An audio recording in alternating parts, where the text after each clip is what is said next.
Hi sir. Sir చెప్పండి. Sir కూటమి గెలిచింది కదా, దాని మీద మీ అభిప్రాయం ఏంటి? అభిప్రాయం ఉందండి, గత ప్రభుత్వానికి ప్రభుత్వానికి చాలా తేడా ఉంది.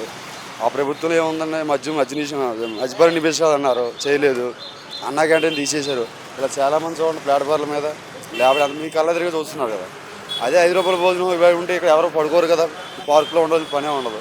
చిన్న కూలి పని చేసుకుని 100 చేసుకుని అక్కడే తింటారు, అక్కడే ఉంటారు. అది ఒకటి ప్రాబ్లం అయిందండి, మైనస్ పాయింట్.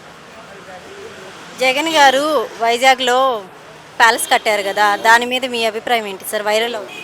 వైజాగ్లో ప్యాలెస్ అంటే అంత ఐడియా లేదండి. వైజాగ్ మనకి ఆయన చాలా ప్యాలెస్లు కట్టారు కదా, అవును కట్టారు. వాటి మీద మీ బెంగళూరు ప్యాలెస్ కూడా ఉంది. దాని మీద అభిప్రాయం ఏంటంటే అంత క్లారిటీగా లేదు, మనకి అవగాహన లేదు. ఎందుకంటే మనకు కావాల్సింది ఏంటంటే మధ్యతరగతి కుటుంబాలు ఇబ్బంది పడటం వల్ల తెలిసిన నేను కష్టపడే వాళ్ళు చాలామంది ఇబ్బంది పడ్డారు కదా. అది మధ్యపడి నిషేధం చేస్తే ఎంత ఇబ్బంది ఉండదు. ఆ రేట్లు పెంచడం వల్ల ఒక ₹1000 సంపాదించిన రోజుకి 500 సంపాదించిన ఇంటికి కనీసం 300 కూడా వెళ్తలే. ఆయన చేయాలి కదా, చేయకుండా మాట్లాడితే ఎవరేమంటారు. ఇప్పుడు ఏదైనా ఒక మాట అంటే ఆ మాట నిలబెట్టుకుంటే ఈసారి ఎందుకు 11 సీట్లు వచ్చినాయండి.